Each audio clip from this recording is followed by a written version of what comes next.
श्री राम दोस्तों, आपका स्वागत है हमारे दिव्य भविष्यवाणी यूट्यूब चैनल पर। दोस्तों, आज का विषय है गंगा विशेष नदी क्यों कही जाती है, या विशेष पवित्र नदी से क्यों मानते हैं। प्राचीन काल में से ही भारतीय जनमानस में गंगा मैया को माता का दर्जा दिया गया है और अत्यंत पूजनीय रही हैं। इसका धार्मिक महत्व जितना है, विश्व में शायद किसी और नदी का हो। ये विश्व की एकमात्र नदी जिसे श्रद्धा से माता कहकर पुकारा जाता है। महाभारत में कहा गया है, यद्यकार शतं कृत्वा कृतं गंगाभिषेचनं सर्वं तत्तस्य गंगाभो दात्य अग्निरिवेदनं सर्वं कृतयुगे पुण्यं त्रेतायां पुष्करं स्मृतं द्वापरे अपि कुरुक्षेत्रं गंगा कलियुगे स्मृता पुनातिकीर्तिता पापं दृष्टा भद्रं प्रयच्छति अवगाढ़ा च पीता च पुनात्यया व्यासप्तमम्। महाभारत पर में इसका भी उल्लेख किया गया है। जैसे अग्नि ईंधन को जला देती है, उसी प्रकार सैकड़ों निषिद्ध कर्म करके भी यदि गंगा स्नान किया जाए तो उसका जल उन सब पापों को भस्म कर देता है। सतयुग में सभी तीर्थ पुण्यदायक होते थे, त्रेता में पुष्कर और द्वापर में कुरुक्षेत्र, कलयुग में गंगा की महिमा सबसे अधिक बताई गई है। नाम लेने मात्र से गंगा पापी को पवित्र कर देती है। देखने से सौभाग्य प्राप्त होता है। स्नान या जल ग्रहण करने से 7 पीढ़ियों तक का कुल पवित्र हो जाता है। गीता में भगवान श्री कृष्ण ने कहा, स्त्रोत सामस्मि जानवी, अर्थात जल स्त्रोतों में जानवी मैं ही गंगा हूँ, कहकर आध्यात्मिक मान बढ़ाया।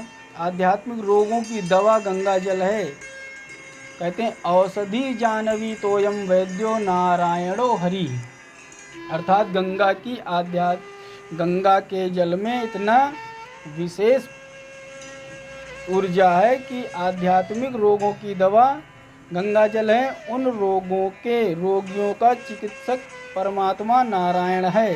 गंगा का आध्यात्मिक महत्व शास्त्रों में विस्तार से बताया गया है।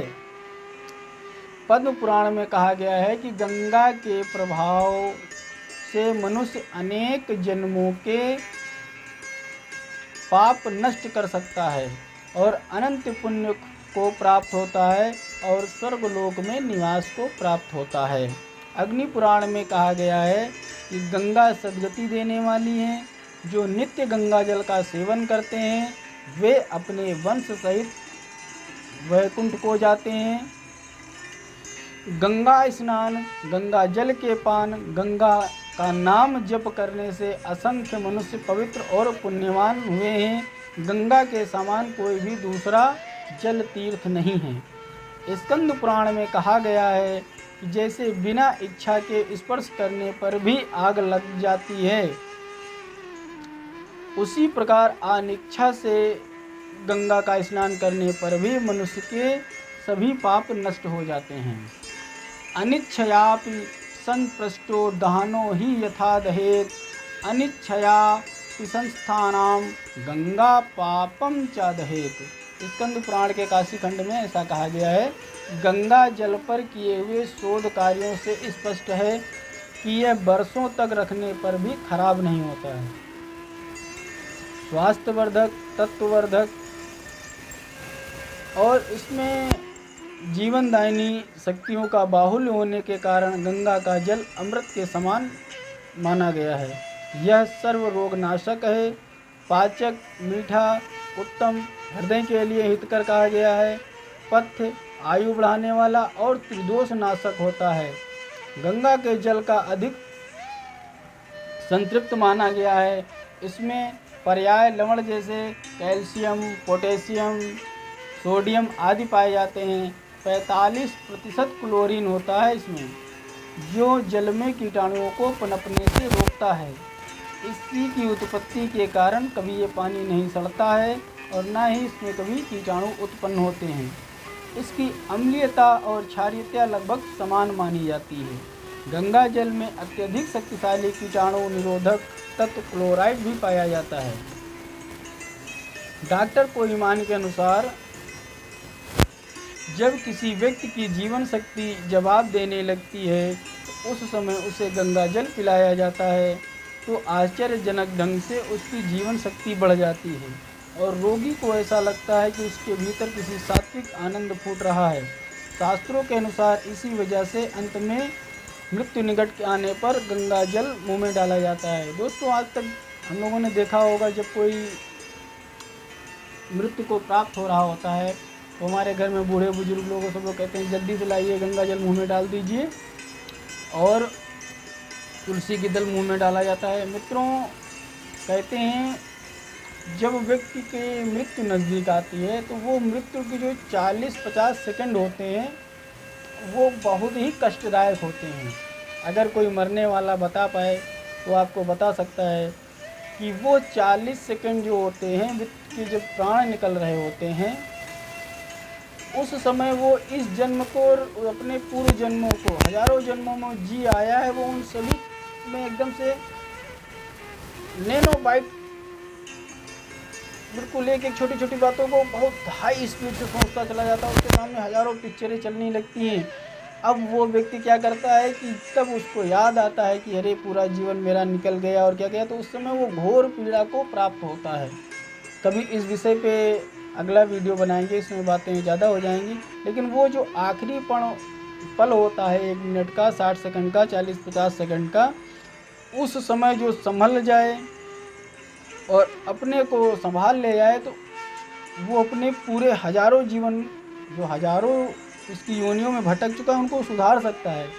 देखिए हमारा धर्म कितना उच्च कोण का सोच रखने वाला है कि उस समय अगर उस व्यक्ति के मुख में तुलसी दल होगी और गंगा जल होगा तो वो सात्विक विचारों को सोचेगा और उसको जब उस समय प्राण निकलेंगे तो उसको मोक्ष प्राप्त हो जाएगा, क्योंकि वही आखिरी पल आपकी अगली योनि को निर्धारित करते हैं। इसलिए मृत्यु के समय मुंह में गंगा जल भी डाला जाता है। गंगा जल स्नान से पुण्य प्राप्ति होती है, इसके लिए श्रद्धा आवश्यक है। इसे बताया गया कि गंगा जल स्नान करने से होता है, गंगा जल से इसलिए होता है।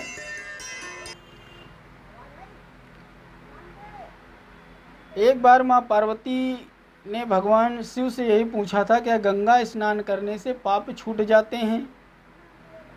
तो इस पर भगवान शंकर ने कहा, जो भावना पूर्वक स्नान करने आते हैं उसके पाप अवश्य छूट जाते हैं, उसको सद्गति प्राप्त होती है। लेकिन अधिकांश लोग तो मेला देखने आते हैं, गंगा स्नान नहीं आते हैं, कह रहे हैं गंगा मेला चलना है। इसलिए चलो, अब माँ पार्वती को इस बात का भरोसा नहीं हुआ कि भोलेनाथ क्या बता रहे हैं कि आधे लोग आते हैं, तो कहीं चलो इसका प्रमाण कर देते हैं, वहाँ पर चलते हैं। अब वहाँ पर गए और एक बूढ़े कोढ़ी के रूप में बैठ गए। माता पार्वती जी सुंदर स्त्री का रूप धारण कर लिया। मेले में बहुत भीड़ थी। जो भी पुरुष कोढ़ी के साथ सुंदर स्त्री को देखता वो सुंदर स्त्री की ओर आकर्षित हो जाता, तो उसे कोई अपने साथ स्त्री को उस स्त्री को अपने साथ चलने की सलाह देता, कोई तरह तरह के प्रलोभन देता। अंत में एक ऐसा व्यक्ति आया जिसने स्त्री के पतिव्रत धर्म की सराहना की और कोढ़ी को गंगा स्नान कराने में मदद करी। भगवान शिव पार्वती से बोले, देखो एक लोग ऐसे होते हैं कि जो आते हैं तो गंगा स्नान करने, पूजा पाठ करने हरिद्वार, लेकिन देख रहे हैं सुंदर स्त्री को, उसको सलाह दे रहे हैं। इतनी भीड़ में एक व्यक्ति ऐसा मिला जिसने आपकी तारीफ़ करी कि ये देखो सुंदर स्त्री कितनी पतिव्रतधारी है कि अपने कोढ़ी पति को भी नहीं छोड़ के जाती है, और कितना अच्छा इसका सतीत्व है।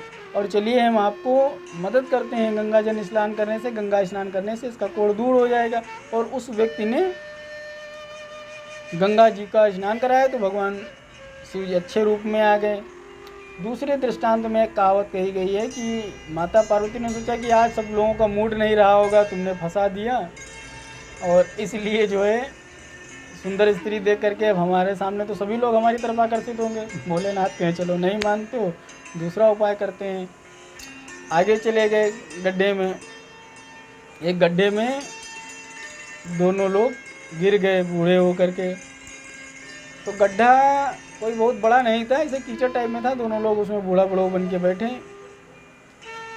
तो जो कोई निकले तो बड़ी दया दिखाए, माता जी बाहर निकाल दो। और माता जी को बाहर निकाल देते हैं, माता जी को बाहर निकाल देते हैं। लेकिन तभी माता जी शर्त रख दें, देखो हम दोनों बूढ़ों को वही इसमें से निकाल सकता है गड्ढे से। गड्ढा कोई गहरा नहीं है, जिसने कोई भी पाप न किया हो, अब निष्पाप हो गया हो, वही व्यक्ति हम लोगों को गड्ढे से निकाल सकता है। अब आप सोचिए, सैकड़ों नहीं हजारों लोग गंगा स्नान कर कर के निकल रहे थे, लेकिन किसी की हिम्मत नहीं हुई कि उन बूढ़ा बूढ़ों का हाथ पकड़ के गड्ढे से निकाले। क्योंकि कहते थे जिसने भी पाप किया होगा वो तुरंत हम लोगों को साथ में वो भी गड्ढे में गिर जाएगा। इस डर से किसी ने उनको नहीं निकाला। उसी समय युवा ब्रह्मपुत्र आया, भजन करता हुआ जा रहा था। बोला कि अरे मैया यहाँ क्यों बैठी हो। मैया ने उससे भी वही शर्त बताई कि भैया हम लोग गड्ढे में गिर गए, लेकिन इस गड्ढे की श्राप लगा हुआ है कि जिसने कोई पाप नहीं किया होगा वो तुरंत निकाल देगा। और हम लोग तो बहुत यंग थे, लेकिन इस गड्ढे में गिरते ही बूढ़े हो गए। जो भी हमसे निकालेगा तभी हम निकल पाएंगे। लड़के ने दोनों के हाथ पकड़े और बाहर खींच के निकाल के बैठा दिया। तो माता बोली तुमको डर नहीं लगा क्या, तुमने पाप नहीं किया। तो उसने कहा अरे मैया पाप कहाँ, पाप तो सभी से होते होते रहते हैं, लेकिन मैं अभी गंगा स्नान करके बाहर निकला हूँ, अब मेरे सारे पाप तो मैया ने धुल दिए। तो जब गंगा स्नान करने के बाद में सारे पाप मुक्त हो जाते हैं, भोले शंकर का वचन है, तो हमारे अंदर कैसे पाप रह गए। अगर पाप रहे होते तो आपको निकाल पाते, देखो बाहर निकाल लिया। इसी तरीके से सब भाव प्रधान है। कुछ लोग जल में स्नान करते हैं, कुछ लोग भाव में स्नान करते हैं, कुछ लोग पुण्य में स्नान करते हैं। तो गंगा स्नान को नाना तरीके से कहा गया है। दोस्तों आपको वीडियो कैसा लगा, आप इसके विषय में कमेंट करें, हमारे वीडियो को शेयर करते रहें और चैनल को लाइक सब्सक्राइब कर दें, जिससे और लोगों को भी नई नई कहानियाँ प्राप्त हों। जय सिया राम।